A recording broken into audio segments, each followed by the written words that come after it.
The escape velocity for the body vertically upward from the centre of the earth is 11 kilometre पर second, 11 kilometre पर second दिया हुआ है। बोल रहा है if the body is projected 45 degree with the vertical escape velocity will be, कितना होगा।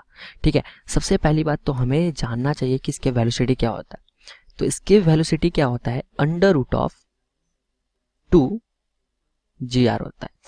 यहाँ पे जो ये जो है ना एस्केप वेलोसिटी इंडिपेंडेंट है एंगल के, सो हम लिख सकते हैं escape velocity is independent of angle लिख सकते हैं। ठीक है, अगर इंडिपेंडेंट है इसके वेलोसिटी एंगल का तो आप 45 पे फेंको या किसी एंगल फेंको, इससे कोई फर्क नहीं पड़ता है। ठीक है, इसकी वेलोसिटी हमेशा जो है हमारा v is equals to under root of GR ही होगा। सो यहाँ पे अगर आप 11 किलोमीटर पर सेकेंड से अगर फेंको तो इसकी वेलोसिटी c ही करेक्ट आंसर है, 11 हमारा करेक्ट आंसर। हेलो स्टूडेंट, इस क्वेश्चन में क्या रहा है कि एक सैटेलाइट है जिसका कि मास m है, वो रिवॉल्व कर रहा है around the earth of radius r।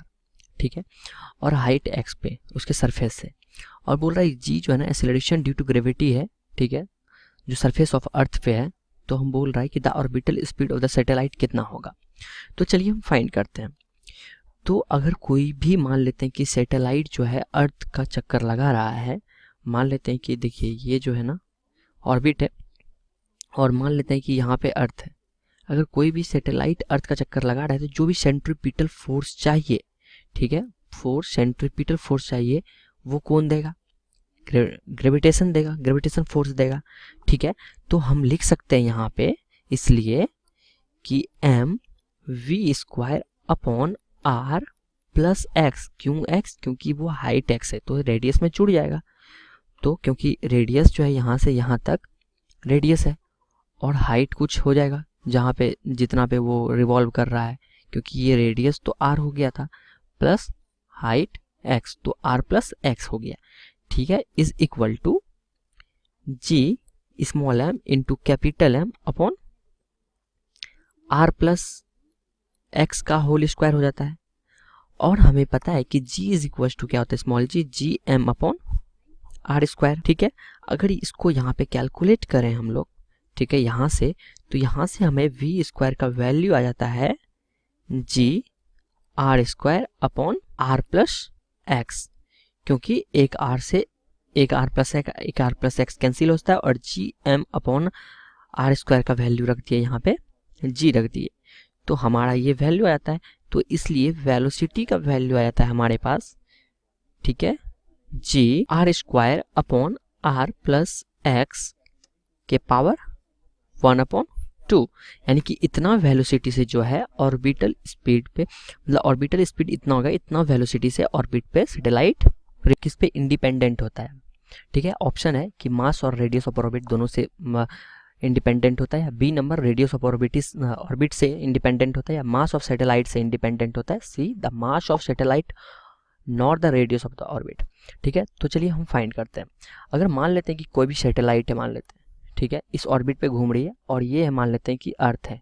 ठीक है, ग्रीन कलर का मैं अर्थ बनाता हूँ, ये है अर्थ है, इसका रेडियस मान लेते हैं कि अर्थ का रेडियस है r, और सैटेलाइट जो है किस हाइट पे अर्थ से रिवॉल्व कर रही है, मान लेते हैं कि ये x हाइट पे। ठीक है, तो r क्या है, यहाँ पे r है रेडियस ऑफ अर्थ है, और x जो है हमें दिया हुआ है हाइट ऑफ सैटेलाइट फ्रॉम अर्थ। ठीक है, तो इसका जो होगा, जो भी मान लेते हैं सैटेलाइट यहाँ पे रिवॉल्व कर रहा होगा, ठीक है, इसको कोई भी फोर्स चाहिए सेंटर की ओर, क्योंकि ये ताकि ये घूम पाए, तो वो फोर्स कौन देगा, वो फोर्स ग्रेविटेशन फोर्स होगा। तो हम लिख सकते हैं mv² जो कि सेंट्रीपिटल फोर्स है, ठीक है, mv² upon r plus x किसके इक्वल होगा, gm into small m upon r plus x का होल स्क्वायर के इक्वल होगा। ठीक है, और अगर यहां से हम, और g का क्या होता है वैल्यू, gm अपॉन r² होता है। ठीक है, ये होता है स्मॉल g का वैल्यू होता है। तो अगर हम यहां से v का वैल्यू फाइंड करें, तो v का वैल्यू आ जाता है हमारे पास under root of gm upon r plus x। और टाइम पीरियड क्या होता है, मतलब कितना टाइम में एक सर्कल जो ये कंप्लीट कर लेगा, यानी कि ये मान लेते हैं अगर ये सर्किल है तो ये कितना टाइम लगेगा, 2 पाई r प्लस आर लगेगा, क्योंकि यहाँ से जो है इसका रेडियस r प्लस आर है, r प्लस एक्स है, अपॉन किस वेलोसिटी से ये जो है ना रिवॉल्व कर रहा है उस पर डिपेंड करेगा, वेलोसिटी v। तो चलिए डिवाइड करते हैं, तो टाइम पीरियड हमारा आता है 2 pi r plus x upon under root of g capital M upon r plus x. ठीक है, यहाँ पे जो है ये कांस्टेंट है 2 पाई, r जो है रेडियस ऑफ अर्थ है, x हाइट है, g ग्रेविटेशन कांस्टेंट है, m मास ऑफ अर्थ है, r रेडियस ऑफ अर्थ है, x हाइट है। यहाँ पे जो है अगर हम यहाँ से देखें both mass and radius of orbit, गलत है ये। ठीक है, रेडियस ऑफ ऑर्बिट ये भी गलत है। सी नंबर है the mass of the satellite, हाँ मास ऑफ सैटेलाइट पे ये डिपेंड नहीं करता है बिल्कुल। देखिए अगर यहाँ पे स्मॉल मास नहीं है, ठीक है, अगर यहाँ पे कैपिटल मास था और ये स्मॉल मास था, स्मॉल मास का जरूरी ही नहीं पड़ा है। ठीक है, तो सी नंबर सही है, डी नंबर भी गलत है। सो सी नंबर हमारा क्या हो जाएगा, आंसर हो जाएगा। ठीक है।